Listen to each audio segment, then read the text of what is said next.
반갑습니다, 여러분. 저희 11월 큐티 세미나 시작하도록 하겠습니다. 기도하시며 시작하겠습니다. 사랑과 은혜가 풍성하신 하나님 아버지, 오늘도 저희 함께 11월 큐티 말씀을 살펴보기 위해 함께 시간을 보냅니다. 하나님, 우리 디모데 후서와 또 여호수아의 말씀으로 또 우리가 같이 묵상하며 나아갈 때에 하나님, 우리가 하나님의 뜻을 더욱 깨닫는 지혜를 허락하여 주시고 하나님의 말씀을 통하여 또 우리의 삶을 새롭게 하는 놀라운 경험들이 있게 하여 주시옵소서. 이 시간 가운데 함께 하시기를 기대하며 나아갑니다. 감사드리며 예수 그리스도의 이름으로 기도드립니다. 아멘. 네, 우리 11월 큐티 세미나 함께 보겠습니다. 11월 큐티 세미나의 본문은 디모데 후서와 여호수아의 전반부가 되겠습니다. 디모데 후서는 바울의 유언과 같은 서신이라고 할 수 있습니다. 이 디모데 후서의 핵심은 무엇인가? 복음을 위해서, 복음에 따라 우리는 어떻게 살아야 하는가? 그리고 그것을, 복음을 어떻게 전할 것인가? 이 이야기들을 주로 다루고 있습니다. 그리고 여호수아서는 이제 여호수아의 정복 전쟁을 다루고 있습니다. 하나님께서 아브라함 때부터 약속하셨던 이 가나안 땅을 어떻게 차지해 가는지 그 과정을 보여주고 이 가운데서 여러 번 진멸하라. 이민족들 그리고 이민족의 우상들을 진멸하라.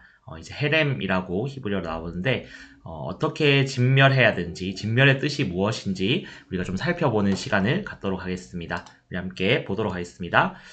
디모데후서는 바울 서신서이면서 동시에 바울이 아들과 같은 제자, 후배 목회자인 디모데를 향해서 기록한 편지입니다. 우리가 디모데 전서를 얼마 전에도 살펴봤었는데 디모데 전서가 첫 번째 편지라면은 디모데 후서는 남아있는 두 번째 편지라고도 할 수 있습니다. 바울은 디모데 전서에 이어서 디모데 후서에서도 계속해서 영적인 아들이라고 이야기를 하고 있습니다. 자, 여기서 이제 저자는 당연히 이제 사도 바울로 전통적으로 인정이 되고 있는데, 다른 사도 바울의 서신과, 좀 다른, 사도행전이나 여러 가지 그 역사적 배경들을 봤을 때, 뭔가 다른 바울의 서신서와 좀 문체가 맞지 않다. 이런 이야기들이 간혹 있습니다. 그런데 한 사람이 평생 동안 이렇게 산다고 했을 때, 그 말투라든지 그 글 쓰는 방식이 항상 똑같지 않지 않습니까? 그래서 이것만으로는 사도 바울의 저작이 아니다라고 할 만한 근거가 없는 것 같습니다. 오히려 사도 바울의 초기 서신서와 다르게 이게 이제 후기 서신서로 보통 분류가 되는데 이제 더 완숙해지고 또 그리고 상황이 변합니다. 초창기에는 사도 바울이 감옥에 갇혔을 때라도 아마도 좀 가볍게 풀려날 수 있는 그런 상황들로 보였고 지금 이 바울 서신의 후기로 갈수록 로마 대화재 이후에 로마 정부 그리고 로마 황제가 기독교를 굉장히 부정적으로 보고 있었기 때문에 사도 바울이 잘못하면 순교할 수도 있는 그런 상황을 곧 앞두고 있었기 때문에 분위기가 굉장히 많이 다를 수밖에 없는 상황이었습니다. 그래서 이 역사적 배경으로 넘어가자면 사도 바울이 두 번째 투옥 사도 바울이 첫 번째 투옥일 때는 로마의 가택연금 정도의 상태에 있었지만 이 두 번째 투옥 때는 좀 굉장히 심각하고 음울한 분위기를 가지고 아마도 순교할 것을 각오한 상태에서 쓰였던 것으로 보입니다. 그래서 사도 바울이 나중에 이제 AD 67년경에 AD 66년이죠. AD 66년경에 이제 순교한 것으로 우리가 보통 추정을 하는데요. 그래서 그 순교 직전에 아마도 썼을 것이다. 라고 우리가 보통 추정을 합니다. 그래서 로마 대화재가 있었는데요. 이 로마 대화재 이후에 사도 바울이 이제 잡혔을 때 네로 황제가 굉장히 이 로마 대화재 이후에 모든 것들을 좀 기독교인들에게 덮어 씌우기 위해서 굉장히 악한 짓들을 많이 저질렀기 때문에 그 굉장히 부정적인 분위기 가운데서 투옥됐을 때에 심각한 상황으로 이야기를 하는 것으로 볼 수 있습니다. 그래서 바울이 AD 60 제가 아까 조금 잘못 설명한 것 같네요. 67년입니다. 67년경에 로마 오스티아 가도에서 순교당한 것으로 일반적인 문서들이 추정을 하고 있기 때문에 그 직전으로 보시면 될 것 같습니다. 자, 그리고 신학적 강조점은 복음에 대한 것입니다. 사도 바울의 모든 서신이 당연히 복음에 대한 것이겠지만 목회 서신으로서 우리가 이 복음을 어떻게 잘 전할 것인가, 잘 가르칠 것인가, 이 복음대로 어떻게 인내하며 또 잘 살고 이걸 어떻게 잘 전파할 것인가, 그것에 핵심을 두고 디모데 후서를 쓰고 있는 것을 우리가 볼 수 있습니다. 사도 바울은 그 어둡고 음산한 지하 감옥 가운데서 죽음을 기다리고 있었지만 이제 곧 오실, 그리고 바울이 곧 만나게 될 예수님의 그 명예로운 그 면류관이 자기를 기다리고 있다라고 생각을 했습니다. 그리고 그것을 환상으로 보았죠. 그리고 디모데에게 그것을 알려주고 있습니다. 지금 당장 고난을 당하고 어려움이 있지만 우리에겐 큰 상급이 기다리고 있다. 그러니 인내해야 한다. 그렇게 복음을 지켜가야 한다. 믿음의 선한 싸움을 끝까지 싸워야 한다. 라고 강조를 하고 있는 것이죠. 그래서 총 디모데후서 4장으로 구성이 되어 있습니다.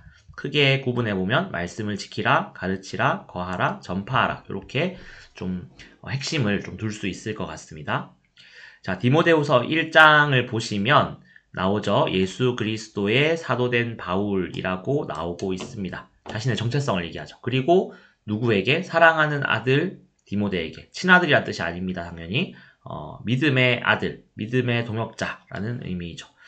그러고 이 디모데에 대해서 얘기를 할 때 외조모 로이스와 어머니 유니게를 언급하고 있습니다. 아마도 이들은 유대인으로서 예수님에 대해 처음에 잘 몰랐겠지만 좀 신실하게 유대인으로서 율법과 말씀을 지키던 사람들이었는데 나중에 디모데와 함께 이 사도 바울을 통해서 복음을 받아들인 것으로 보입니다. 그래서 이 부모, 그렇죠. 이제 한쪽이지만 물론 어머니와 외할머니의 그 신앙을 이어받아서 디모데가 신실하게 좀 자라날 수 있었다. 그리고 아마도 이들을 통해서 구약 성경을 교육을 받았기 때문에 사도 바울의 복음을 접한 이후에도 더 이 성경에 대한 깊은 해석을 가지고 사람들에게 나아갈 수 있었던 것으로 보입니다. 목회자로서 굉장히 중요한 자질이죠. 그렇기 때문에 굉장히 좀 어렸지만 굉장히 핵심적인 역할을 감당하는 리더로 클 수 있었던 것으로 보입니다. 자, 그러면서 중요한 내용이 나오죠. 복음과 함께 고난을 받으라 라고 얘기할 수 있습니다. 그래서 이거 헬라어 원문으로 좀 보면 복음과 함께이기도 하지만 복음을 위해서라고 번역을 할 수도 있습니다. 그래서 왜 인내하고 왜 고난을 받아야 되는가? 그냥 아무 이유 없이 자기의 죄 때문에 고난 받는 것이 아니라 복음을 위해서 우리는 고난을 받는다. 사도 바울을 포함해서 초대교회의 많은 사도들과 교부들이 굉장히 고난을 받았는데 이 고난을 받는 이유는 복음을 위해서다라고 우리가 볼 수 있습니다. 네, 그리고 뒤에서 11절, 12절에서도 그렇게 나오고 있죠. 자, 그리고 2장으로 넘어갑니다. 2장으로 넘어가면은 사도 바울이 어떻게 우리가 충성해야 하는가, 복음에 따라서 살아야 하는가라고 할 때 3가지 예를 듭니다. 좋은 병사, 그리고 좋은 운동선수, 그리고 수고하는 농부, 이렇게 3가지의 비유를 들고 있는데 이 3가지 직업의 공통점은 그 목표를 위해서 육체적으로 굉장히 수고하고 땀을 흘려야 한다는 것이죠. 그래서 병사는 모집한 자를 기쁘게 하기 위해서, 운동선수는 그 승리의 면류관을 위해서, 농부는 그 결실을 위해서 명확한 목표를 가지고 최선을 다해 수고하는 사람들을 의미합니다. 우리는 그런 기독교인이 돼야 하는 것이죠. 그리고 2장에 보면 하나님의 성품에 대해서 굉장히 나오고 있습니다. 미쁘다라는 것이죠. 이 미쁘다는 헬라어 피스토스입니다. 우리 그 믿음이라고 할 때 그 헬라어 피스티스와 이제 같은 건데요. 같은 어원을 가지고 있는데 굉장히 믿을만하고 신뢰할 만하다는 것이죠. 하나님은 어떤 분이십니까? 미쁜 분이다. 우리 순우리말로 미쁘다라고 하는데 이것이 신뢰할 만하다, 성실하다, 믿을만하다, 이렇게 우리가 이해를 하면 될 것 같습니다. 그래서 하나님은 신뢰할 만한 분입니다. 그렇죠?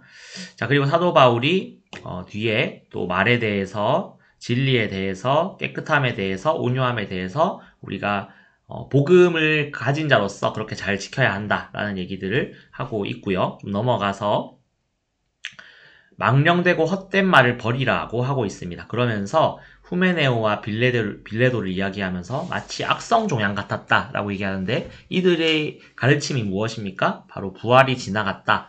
예수 그리스도에 대해서 재림과 부활에 대한 잘못된 헛소문, 망령되고 헛된 말을 퍼뜨리고 다녔던 것이죠. 물론 지금과 같이 굉장히 형식적이고 잘 시스템을 갖춘 이단의 형태는 아니지만 잘못된 가르침들로 사람들에게서 금전적인 이득을 취하거나 자기의 주장을 강화하려고 했던 그런 거짓 교사, 거짓 교훈들이 이 당시에 굉장히 많았습니다. 그래서 그런 잘못된 것에 대해서 사도 바울이 경고하면서 그런 것들을 과감히 끊어내라 라고 얘기를 하고 있습니다. 그러면서 또 사도 바울이 하는 말은 우리가 그릇이 돼야 되는데 어떤 그릇인가? 깨끗한 그릇이 돼야 한다는 것이죠. 우리가 잘 알고 있는 유명한 구절이죠.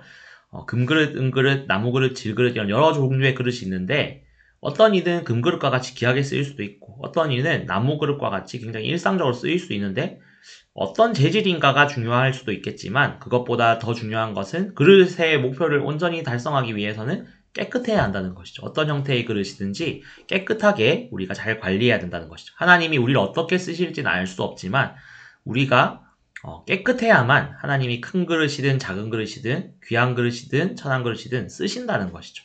그래서 청년의 정욕을 피하라고 합니다. 디모데가 그만큼 젊은 사역자였기 때문에 좀 젊기 때문에 올 수 있는 그 육체의 혈기라든지 정욕들이 분명히 있었을 텐데 그런 것들을 피하고 깨끗하게 하나님의 그릇이 되라는 이야기를 사도 바울은 하고 있습니다.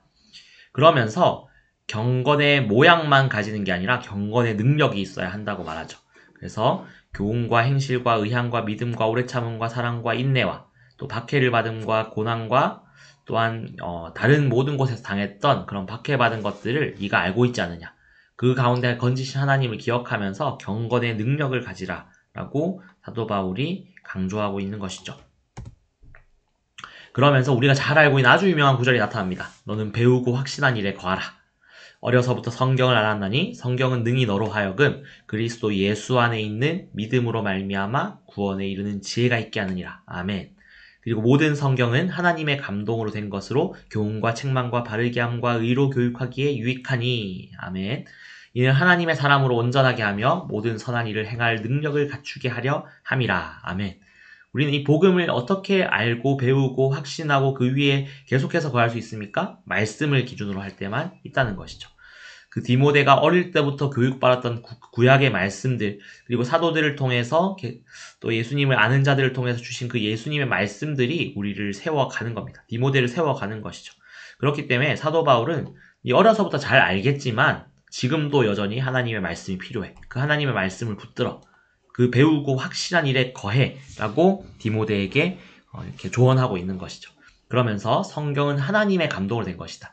물론 인간이 썼습니다.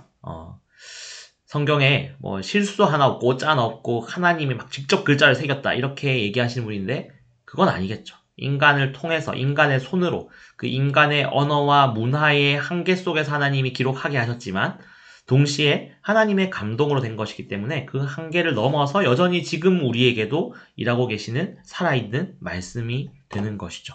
아멘. 자, 그리고 4장으로 넘어갑니다. 4장에서는 이 말씀을 전파하라 얘기합니다. 목회자로서 디모데에게 주는 교훈이기 때문에 그렇죠. 그렇지만 꼭 목회자가 아니시더라도 모든 평신도들도 하나님의 말씀을 전해야 된다. 모든 성도들은 하나님의 말씀을 전할 의무가 있죠. 그러면서 가르침으로 경책하며 경계하며 권하라 라고 얘기합니다. 가르침은 디다케죠. 스승이 제자에게 이 지식을 깨달을 때까지 알려주는 것을 의미합니다. 경책하는 것은 이제 엘랭존이라고 해서 잘못된 것을 지적해서 바로 잡을 때까지 그거를 고쳐주는 것이죠. 그리고 경계하다. 에피티메존은 옳은 가르침과 명령에 대해서 순종하지 않는 것에 대해서 그거 잘못됐다라고 얘기해 주는 겁니다. 그리고 권하다. 파라칼레조는 옳은 일을 하도록 계속해서 옆에서 도와주는 거죠. 이렇게 해야 돼, 이렇게 해야 돼, 이렇게 해야 돼. 알려주는 것을 의미합니다. 이렇게 행동했을 때 우리 어떻습니까? 이런 거 딱 들으면 굉장히 쉽지 않은데 라는 생각이 듭니다. 옳은 것을 알면서도 우리가 참 고치기 쉽지 않은데 그걸 옆에서 도와주는 선생님은 참 중요한 존재죠. 사도 바울이 디모데에게 그랬고 또 디모데도 복음을 전할 때 이렇게 해야 한다는 것입니다. 우리가 복음을 들어서 우리의 삶이 그 순간 바로 확 변하면 얼마나 좋겠습니까? 물론 그렇게 변하는 분들이 소수 계시지만 대부분의 분들은 그 하나님의 선한 말씀을 통해서 우리가 매일마다 가르침을 받고 경책하고 경계하고 권함을 받아서 변화되어야 한다는 것입니다. 그러면서 사도 바울은 좀 약한 인간적인 모습을 또 보여줍니다. 그런데 이것이 굉장히 유약해 보이는 것이 아니라 이미 자신이 결단하고 하나님께로부터 받은 그 위로와 감동을 가지고 이야기하는 거죠. 전제는 무엇입니까? 구약에서 제사를 지낼 때 포도주를 붓는 제사를 의미합니다. 이 포도주 빛이 마치 피와 같은데 사도 바울이 이제 내가 벌써 부어졌다.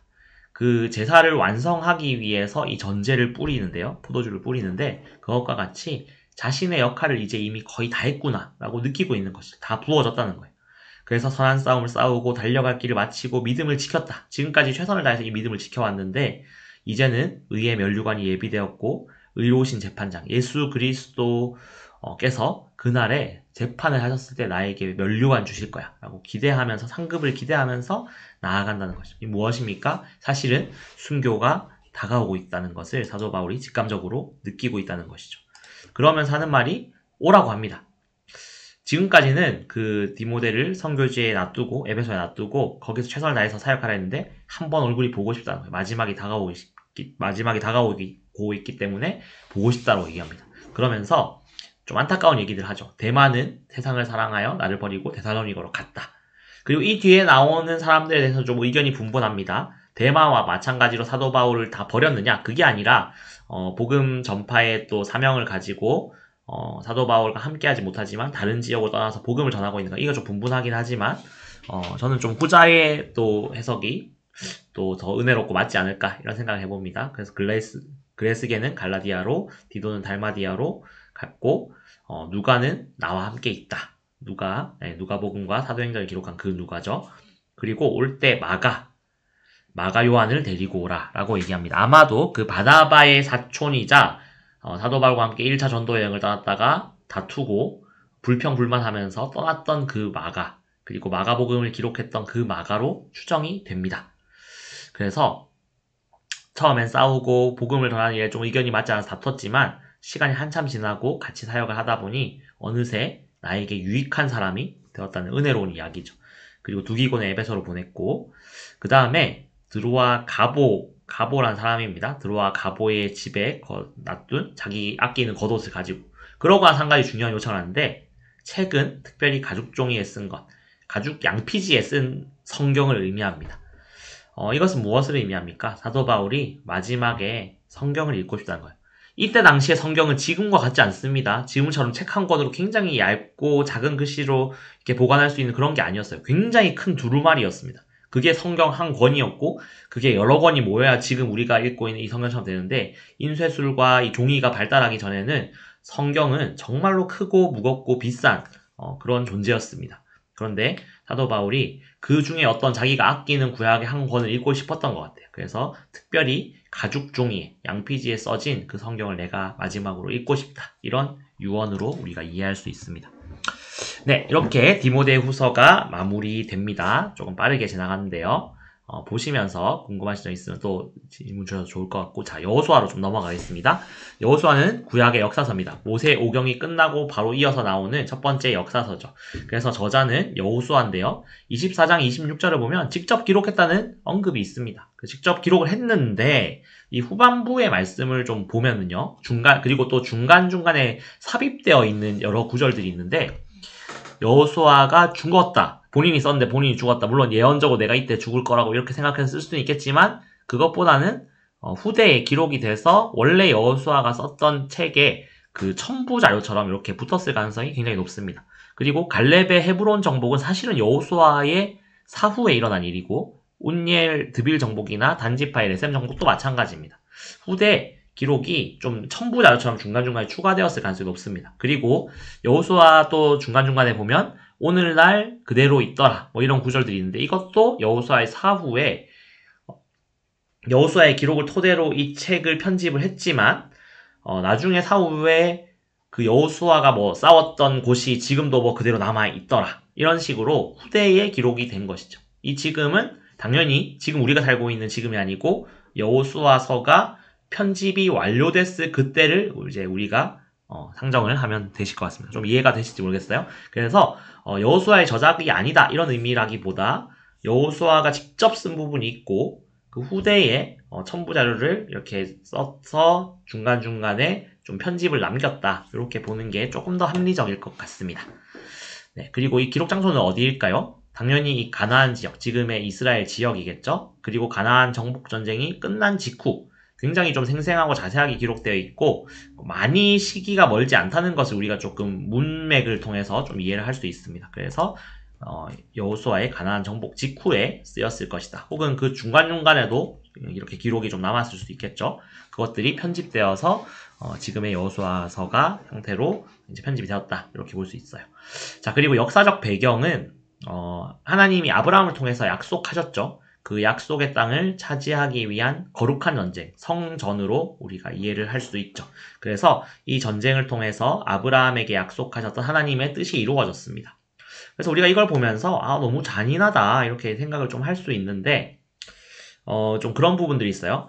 아브라함의 때는 아직까지 그 가나안족 속에 죄가 무르익지 않아서 하나님이 그대로 두셨다. 그런데 이 여호수아가 정복할 쯤에는 가나안에 죄가 굉장히 가득했던 거예요.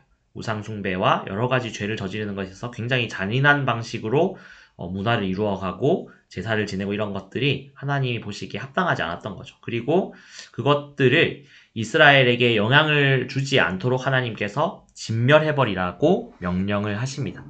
좀 어떻게 보면 잔인해 보일 수 있잖아요. 하지만 그 악한 문화가 이스라엘에 들어오지 않게 하기 위해서 하나님은 그것을 철저히 차단하려고 하셨던 것이죠.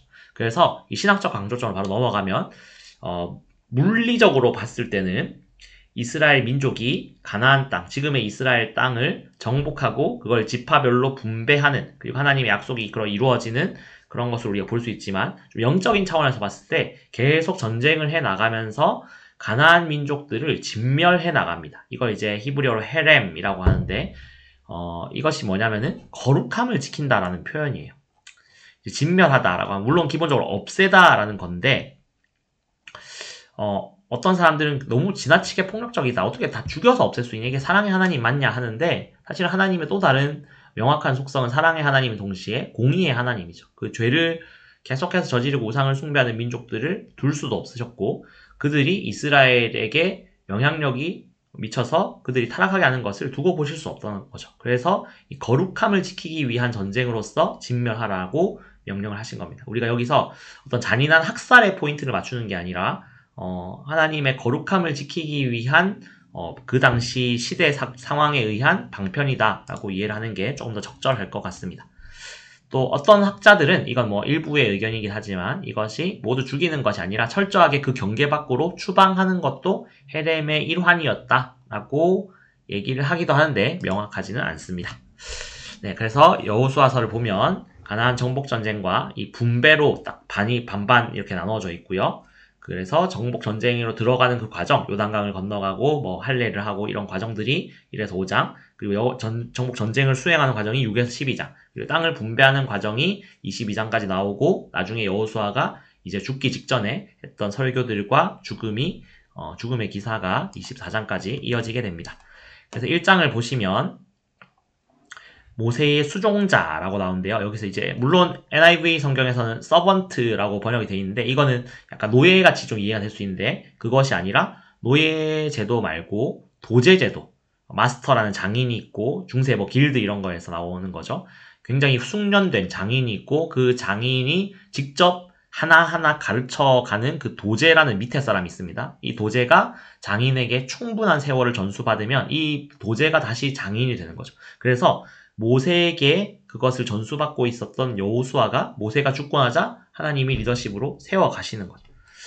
그래서 여호수아가 이스라엘 백성을 이끌게 됩니다. 그러면서 하나님이 다시 한번 약속을 재정립해 주시는데 아브라함에게 주셨던 그 약속과 사실 비슷한 것이죠. 이스라엘 백성이 밟는 하나님이 그 아브라함에 약속하셨던 그 땅을 너희에게 주겠다라고 다시 한번 약속을 재확인하시는 거죠. 그러면서 여호수아에게 굉장히 강조하시는 것은 무엇입니까? 여호와의 말씀, 율법을 지켜 행하여서 우로나 좌로나 치우치지 않도록 하나님의 말씀에 온전히 따라가면 너네가 형통할 거야 라고 이야기를 합니다. 너네가 군사력을 많이 갖추면 형통할 거야, 아니면 농사를 잘 지으면 형통할 거야, 장사를 잘해서 돈을 많이 벌고 군대를 많이 키우면 형통할 거야, 너네가 정치 시스템을 잘 키우면 형통할 거야 라고 하지 않고 하나님의 말씀을 지켜서 좌로나 우로나 치우치지 않으면 형통할 것이다 라고 하나님의 그 복의 방향성에 대해서 명확하게 알려주고 계시죠. 자, 그러면서 이제 출격을 시작하게 되는데요. 누가 먼저 갑니까? 요단강 동편에서 이미 기업을 받았던 르우벤과 갓지파, 그리고 므낫세의 반, 원래 한 지파였는데 이게 좀 므낫세가 많아서 반으로 쪼개서 그 반 지파가 동쪽에 살았는데, 이들에게 너네는 먼저 땅을 얻었으니까 너네가 제일 먼저 선봉이 되어서 적을 치러 가자 라고 하면서 르우벤, 갓, 므낫세 반지파에게 여호수아가 말을 하고 출격을 하게 됩니다. 자, 이렇게 되는 것이죠. 갓과 르우벤과 므낫세 반지파가 선봉이 되어서 출격하는데, 이들이 가장 먼저 가는 게 아니라 사실 제일 앞에는 레위인과 제사장들의 언약궤가 앞에 가면서 요단강으로 쭉 갑니다. 자, 그래서 요렇게 되는 건데요. 이건 조금 이따 가고요. 사실 요렇게 됩니다. 이스라엘이 건너가는 지역이 어디냐면은 이 요단강 쭉 내려가서 여리고가 있는 이 부분입니다. 갈릴리 호수가 있고 염해, 사해라고 하는 곳이 있고, 여기 직전 사해로 흘러 들어가기 직전에 요 구간이 이스라엘이 건넜을 것으로 추정되는 구간이에요. 왜냐하면 바로 들어가서 여리고와 전쟁을 하기 때문이죠. 자, 그래서 요단강을 건너서 전투할 준비를 마친 여호수아가 적들의 사정을 알아보기 위해서 정탐꾼을 보냅니다. 예전에도 정탐꾼을 보낸 적 있죠. 40년 전에 이스라엘 백성이 한번 정탐꾼을 보내보자 했을 때 12정탐꾼을 보냈는데, 이번에는 딱 2명만 보냅니다. 여호수아가 나름 고민이 있었을 것 같아요. 자기는 40년 전에 여기 차지할 수 있다 믿음으로 얘기했었는데, 갈렙과 여호수아가 그렇게 얘기했었는데 나머지 10명이 반대하는 바람에 못 들어갔는데, 이번에는 정말 신실한 정탐꾼을 보내지 않았을까 한번 생각을 유추를 해봅니다. 그래서 그들이 정탐을 들어가는데요. 우리가 잘 알고 있는 기생 라합의 이야기가 펼쳐집니다.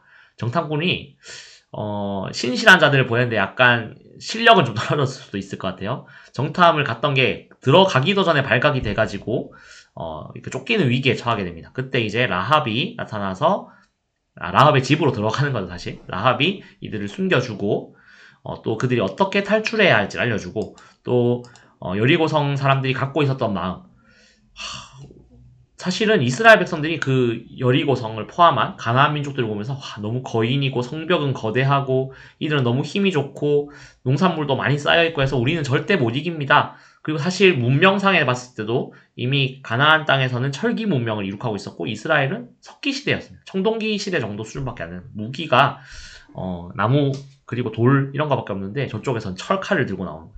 상대가 안 되죠. 그런데 라합은 이렇게 얘기합니다. 2장 11절을 보면 우리가 듣자 곧 마음이 녹았고 너희로 말미암아 사람이 정신을 잃었나니 너희의 하나님 여호와는 위로는 하늘에서도 아래로는 땅에서도 하나님이시라.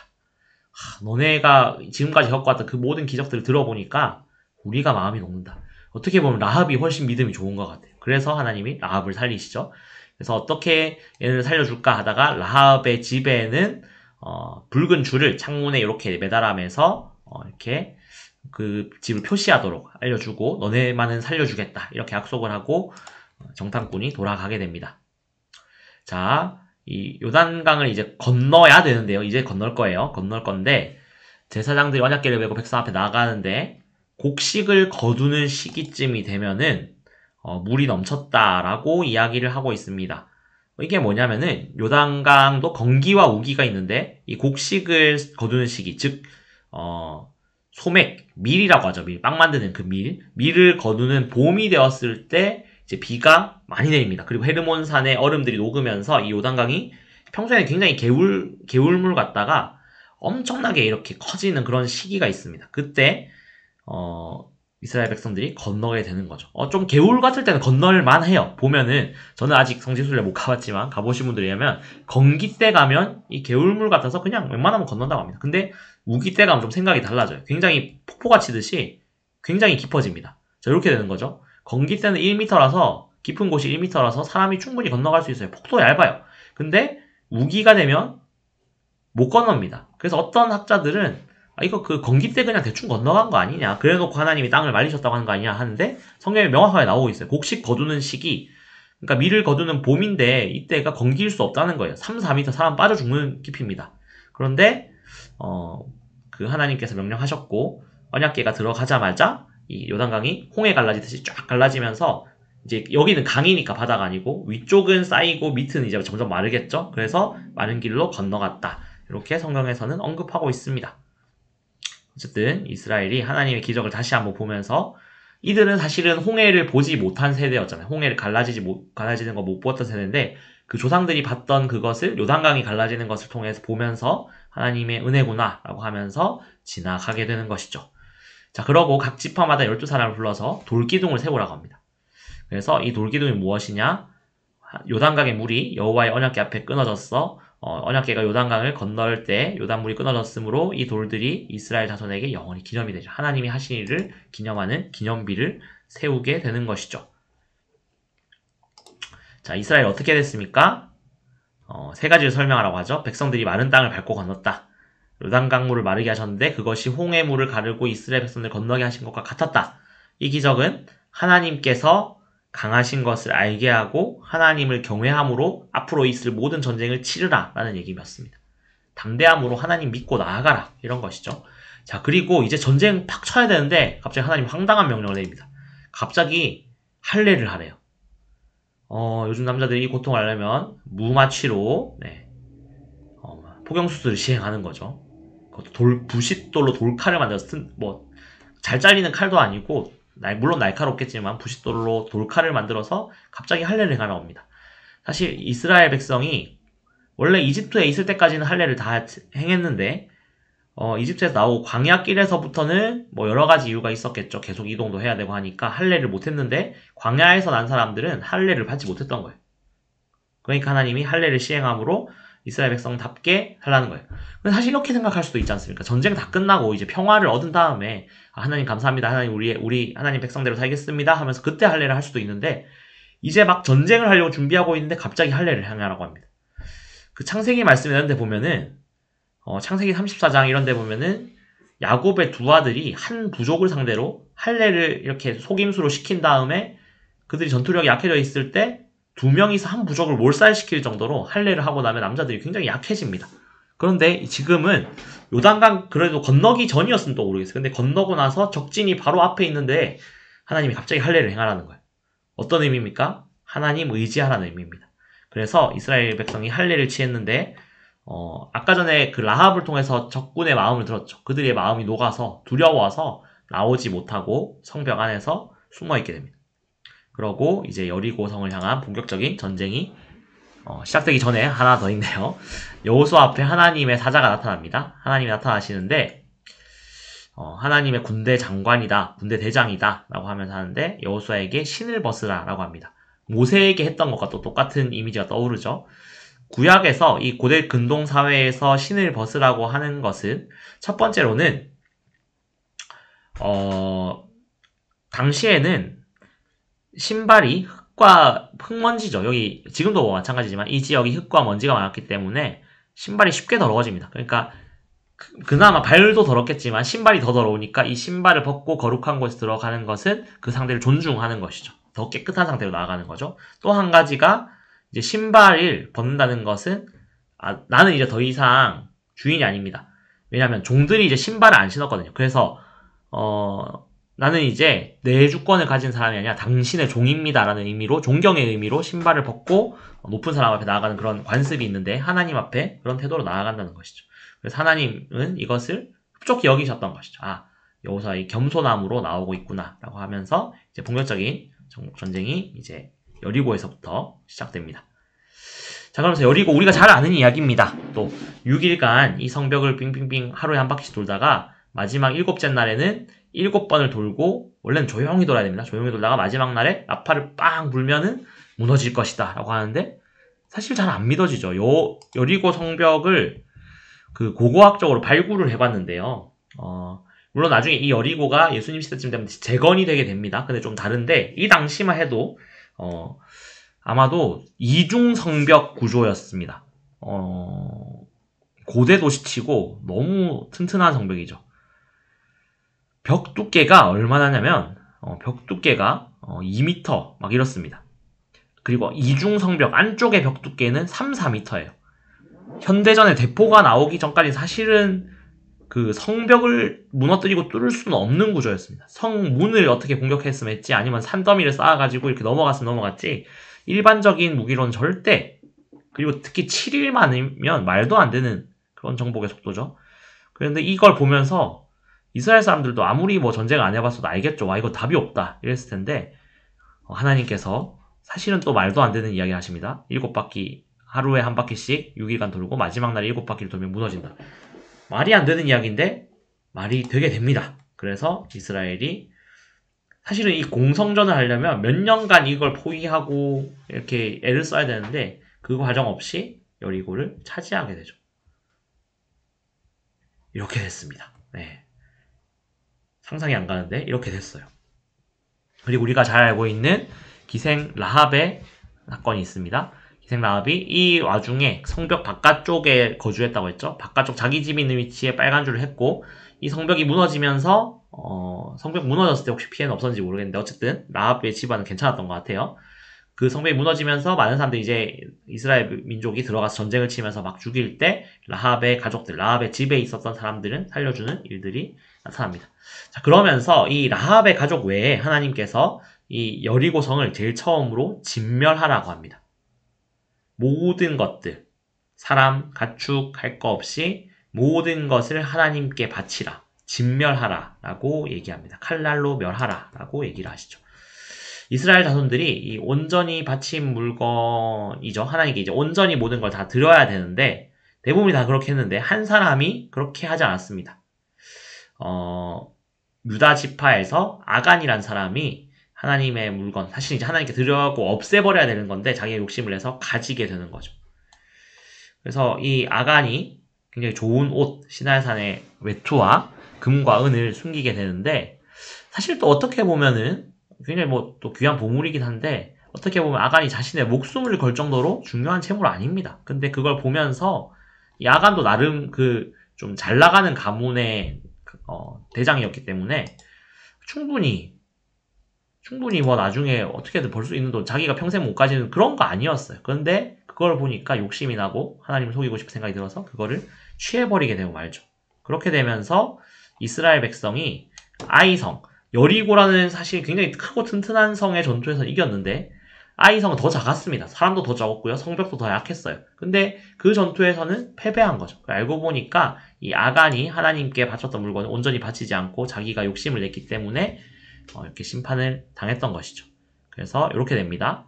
시팀에서 이렇게 정상군 보냈다가 정상군 돌아오니까 가자 해서 요단강을 건너서 여리고 평지에서 여리고로 진격을 해서 여리고를 가장 먼저 무너뜨려요. 여리고가 이 이스라엘의 딱 중간에 있는, 위아래로 쳤을 때 중간에 있는 성읍이기 때문에 여기를 딱 공격해서 중간을 먼저 딱 부숴놓고 쑥 들어갑니다. 아이성 있는까지 쑥 들어가는데 아이성에서 잠깐 패배를 했지만 이 아간의 범죄를 아간을 다시 죽인 뒤에 아간에게 벌을 준 뒤에는 하나님께서 다시 함께 하셔서 아이성에서 전투를 승리하게 됩니다. 그러면서 그 가나안 땅의 중부를 점령하게 되고요. 8장까지 그렇게 이어지고 8장은 이렇게 이어집니다. 시나이산의 아름다운 외투 한 벌, 은 200세겔, 50세겔 되는 금덩이 하나. 물론 굉장히 좋은 거긴 하지만 자기 목숨보다 귀하진 않겠죠. 그래서 아간과 그 가족들이 죽고 거기가 이제 아골골짜기가 됐다. 찬송가 같은 데 자주 나오는 그 어떻게 보면 그 저주받음의 상징이 되었죠. 이 아골골짜기가 있었고 자, 그 다음에 8장에 이제 아이성에서 전투를 다시 한번 이기게 됩니다. 그러고 여호수아가 이제 그리심산에서 에발산에서 하나님의 말씀을 좌우에서 선포하는 거죠. 에발산과 그리심산은 이렇게 현대로 보면 이렇게 생겼다고 해요. 많이 안 멀죠. 물론 목소리가 잘 들릴 정도는 아니겠지만 이렇게 양쪽으로 올라가서 하나님의 축복의 말씀과 저주의 말씀을 선포했다. 이 정도 위치일 것 같아요. 지금의 사마리아, 옛날에 사마리아가 있는 위치라고 합니다. 자, 그리고 이제 가나안 땅에 있는 여러 민족들이 막 머리를 쓰기 시작합니다. 첫 번째는 항복하는 거예요. 그래서 근데 사실 항복을 받아주면 안 되는데 이 기브온 족속이 사실은 자기들은 가나안 땅에 안 살고 있는 것처럼 굉장히 멀리 살고 있는 것처럼 속여서 여호수아와 항복 조약을 맺죠. 그러니까 더 이상 이제 자기들 죽이면 안 되도록 계약을 맺은 거예요. 근데 알고 봤더니 가나안 땅에 살고 있던 민족이었죠. 그러니까 여호수아가 화를 내는데 사실은 이때 여호수아도 그렇고 나머지 이스라엘 민족도 그렇고 이거 하나님께 여쭤봅시다. 하나님께 기도해 봅시다. 라고 한 사람이 아무도 없어요. 그냥 자기들의 판단대로 그냥 옷 떨어진 거 일부러 이렇게 헤어진 옷을 입고 왔는데 그걸 보면서 저 사람들 멀리서 왔구나 라고 하면서 자기들과 화친을 맺어버리죠. 그게 나중에 굉장히 갈등이 됩니다. 그리고 이 사람들이 여기 이런 구절이 있는데 여호와의 제단을 위하여 나무를 패며 물을 깃는 자들로 삼았더니 라고 되어 있습니다. 성전에서 봉사하는 일종의 약간 하인들처럼 이렇게 됐는데 어쨌든 살아남았죠. 그러고 하는 말이 오늘까지 이르니라. 이 오늘이 언젠지는 정확히 알 수 없습니다. 어쨌든 여호수아 딱 그때만은 아닌 것 같아요. 그 시대가 지나고 나서 이렇게 기브온 사람들이 역할을 맡게 되었다. 이런 이야기를 하고 있는 것이죠. 기브온 사건이 있었고요. 자, 그러고 이제 중부와의 전투가 시작됩니다. 예루살렘이 중간쯤에 있죠. 그 여리고를 포함해서 여리고 아이를 포함해서 중부 쪽에 있었던 가나안 족속들의 연합군을 상대해서 여호수아가 이기고 나중에 남부 쪽에 있는 성들의 연합을 이기고 나중에 또 북부 쪽과 전투를 해서 이깁니다. 크게 이렇게 세 방향의 전투, 중부, 남부, 북부를 큰 싸움을 이겨서 여호수아가 대부분의 큰 적들을 물리치게 됩니다. 물론 이제 이 당시는 마을 단위로 이렇게 족속 단위로 살았던 그런 마을들이 굉장히 많았기 때문에 도시들이 많았기 때문에 모든 걸 완벽하게 정복하지 못했지만 큰 세력은 이제 없애놓은 거죠. 그리고 나중에 각 지파별로 아직까지 정복하지 못한 그런 마을들과 도시들을 가서 다 정복해라 했는데 그걸 잘 수행하지 못하는 지파들도 있었죠. 어쨌든 처음에 이제 기브온이 이들과 화친을 맺었는데 이 사람들이 화친을 맺었다고 하니까 배신자야 이러면서 가나안 땅에서 기브온 족속을 치니까 이스라엘이 이미 화친을 맺었기 때문에 기브온을 도와줘야 돼서 가는데 가는 김에 그 예루살렘 도시를 포함해서 여러 도시들의 이민족 연합군과 싸워서 여호수아가 승리를 하는 것이 나옵니다. 그때 우리가 알고 있는 굉장히 유명한 사건이 하나 나오죠. 태양이 이스라엘이 유리한 싸움이 전개되고 있을 때 밤이 되면 이제 이 사람들이 이렇게 좀 서로 앞이 안 보이니까 휴전을 하면서 좀 서로 도망가고 이럴 수 있는 기회가 있는데 해가 밤이 안 됩니다. 해가 안 넘어가고 멈춰 있으면서 이스라엘이 유리한 대로 계속 진행이 되니까 이들을 완전히 멸살해 버릴 수 있었죠. 이게 전쟁에서 굉장히 중요한 역할을 하는데 하나님께서 그렇게 기적을 일으키셨다라고 하는 그것이 야살의 책이라는 책에 기록되어 있었다라고 얘기를 합니다. 그래서 이걸 보면 좀 알 수 있죠. 여호수아서가 그냥 하나만 여호수아가 쫙 다 기록해서 한 게 아니라 여호수아의 기록도 있고 또 다른 데서 참고할 만한 그런 문헌들 같은 걸 해가지고 이렇게 완성이 되었구나 이런 거를 우리가 추정을 해볼 수 있습니다. 네, 이렇게 여호수아서 전쟁이 어떻게 좀 이어져 가시는지 그리고 하나님께서 각 전쟁에서 어떻게 말씀하시는지 우리가 지금도 여전히 지켜야 할 그 영적인 전투에서의 핵심들은 무엇인지 잘 살펴보시면서 11월 큐티 하시면 좋을 것 같습니다. 좀 짧게 오늘 이렇게 마치도록 하겠습니다. 같이 기도하고 마치겠습니다. 사랑의 하나님, 저희 11월 큐티 말씀을 살펴보았습니다. 하나님 큐티 말씀 볼 때에 헷갈리고 어려운 부분들보다 그 말씀을 잘 이해하고 하나님의 뜻을 오히려 더 잘 찾아가는 우리 모든 성도님들 될 수 있도록 하나님 인도하여 주시옵소서. 감사드리며 예수 그리스도의 이름으로 기도드립니다. 아멘. 네, 이상으로 마치겠습니다.